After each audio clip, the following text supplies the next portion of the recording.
Sans plus tarder, je prends le premier sujet. L'Allemagne retire sa base militaire aérienne de Niamey au Niger. D'abord, je voudrais commencer par corriger la manière dont cette information a été donnée aux Africains. Ce n'est pas l'Allemagne qui retire sa base militaire aérienne au Niger. Ce n'est pas cela. C'est le Niger qui a demandé à l'Allemagne par corriger la formulation. Ce n'est pas l'Allemagne qui retire sa base militaire au Niger. C'est le Niger qui a dit aux Allemands, suivez les Américains et suivez les Français. On ne veut plus de militaires allemands sur notre sol. Les faits sont simples. Les Allemands ont demandé à ce que soient renouvelées les franchises dont ils bénéficiaient pour leur base militaire au Niger. C'est-à-dire qu'ils participent à l'exploration et à la soi-disant traque des terroristes à travers le ciel et le sol nigérien. Les autorités nigériennes leur ont dit non. Nous n'avons plus besoin de votre contribution à la surveillance aérienne des terroristes et nous n'avons même plus besoin de votre contribution soi-disant pour les combattre. De toutes les façons, vous n'avez jamais été des troupes de combat. Vous n'êtes jamais monté au front contre les terroristes. Nous vous informons que nous n'avons plus besoin de vous. Alors, on tente de présenter l'information comme si ce sont les Allemands qui unilatéralement auraient dit, bon voilà, finalement on n'est pas si à l'aise que ça, on s'en va. Non, les Nigériens leur ont dit, nous ne vous renouvelons pas l'autorisation de rester sur notre base. Il faut rendre à César ce qui est à César et à Dieu ce qui est à Dieu. Ce ne sont pas les Allemands qui se retirent, c'est le Niger qui leur a demandé de retirer leurs forces militaires de son sol. Donc ceci doit être marqué comme un événement positif à mettre à l'actif de l'éveil panafricaniste du continent noir. Quand on dit que ce sont les Allemands qui se retirent, on néglige la lutte que le peuple nigérien a menée ces dernières années pour se débarrasser du fantoche, du juntard Mohamed Bazoum, qui a fait boum. On néglige la lutte que le peuple nigérien a menée pour écraser les hordes de terroristes à travers son sol et grâce à son armée intrépide et les sacrifices qui ont été consentis par cette armée. On oublie la lutte, la mobilisation extraordinaire que le peuple nigérien a levée pour obtenir le retrait, sans autre forme de procès, des troupes françaises de son sol et le retrait en voie d'achèvement des troupes américaines sur son sol. Tout ceci n'a pas été fait par le gré de l'OTAN, le gré des États-Unis, le gré de la France ou le gré de l'Allemagne, c'est la volonté du souverain du Niger, le grand peuple africain du Niger qui s'accomplit. Saluons-le. Saluons le peuple africain du Niger et remercions le Tout-Puissant de nous permettre de vivre une période aussi fondamentale où les peuples et leurs dirigeants prennent leurs responsabilités. Saluons le Conseil national de la sauvegarde de la patrie du Niger et son leader, le président Abdourahmane Tiani, pour leur esprit de conséquence.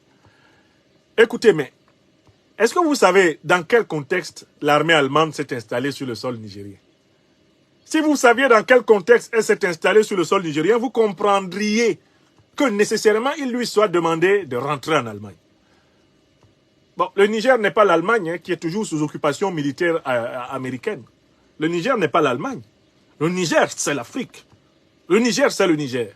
La Boussanino Zanchanka Sani. C'est la devise du pays aujourd'hui. Les armées européennes, l'armée allemande, se sont toutes installées sur le sol du Sahel dans le sillage de l'armée française. L'armée française s'installe et elle les fait venir. La totalité des armées européennes qui ont mis le pied dans le Sahel l'ont fait dans le sillage de l'armée française. L'armée française a été la pionnière. Et toutes ces armées, y compris même les missions de l'ONU, se sont engouffrées dans la faille qui avait été ouverte par les emprises militaires françaises. Dès lors, un simple raisonnement logique vous permet de comprendre que si les Nigériens ont demandé pacifiquement aux armées françaises de se retirer, de manière logique, nécessaire, subséquente, ipso facto, les autorités et le peuple nigérien allaient demander aux armées de l'OTAN en général et aux armées européennes de quitter leur sol. Je l'avais dit, quand j'ai entendu les autorités nigériennes et le peuple nigérien exiger le retrait des forces françaises de leur sol, j'ai dit, et vous avez tous les conférences dans lesquelles je l'ai dit, que les forces américaines suivraient, que les forces européennes, sans exception, suivraient. Je l'ai dit oui ou non? Mais nigérienne, je l'ai dit sur la base de ce qu'on peut appeler l'analyse logique. Ça s'appelle l'esprit de conséquence. Celui qui t'a amené chez moi, contre ma volonté d'ailleurs, je lui ai demandé de partir, mais toi tu ne peux pas rester. Parce qu'à la base, c'est même pas moi qui t'ai demandé de venir. Si les Allemands et les Américains avaient un esprit logique avancé, ils auraient compris dès qu'ils ont vu les armées françaises partir qu'il fallait partir. Et j'ai lu dans la presse française comment on s'est moqué des Américains et des Allemands ces derniers temps. Quelque part, un certain nombre de milieux français sont très heureux de la déconvenue des Américains et des Allemands, des Européens en général, parce que quand le gouvernement français appelait à la solidarité du grand bloc occidental, au moment où les autorités nigériennes et le peuple nigérien leur ont demandé de retirer leurs troupes, les Américains, les Européens, les Allemands, chacun a fait comme si ça ne le concernait pas. Les Américains ont même replié leurs troupes sur la base d'Agadez, faisant comme s'ils n'étaient même pas au courant que le peuple nigérien demandait à l'armée française de rentrer chez elle. Donc j'ai lu avec beaucoup d'ironie le petit lait qui est bu dans certains milieux politiques et médiatiques parisiens, à savoir que les Américains n'ont pas eu un meilleur sort et les Allemands non plus. La presse française, à demi-mot, exulte du fait que les États-Unis soient priés de retirer leurs troupes et que les Allemands soient priés de retirer leurs troupes. Parce que les milieux politiques, diplomatiques français ont trouvé très peu solidaire l'attitude américaine et l'attitude européenne en général, allemande en particulier, lorsque les troupes françaises ont été priées d'aller voir ailleurs si les Nigériens y sont. Donc, je voudrais redresser la compréhension de cette affaire dans l'opinion. C'est pour ça que j'en ai parlé.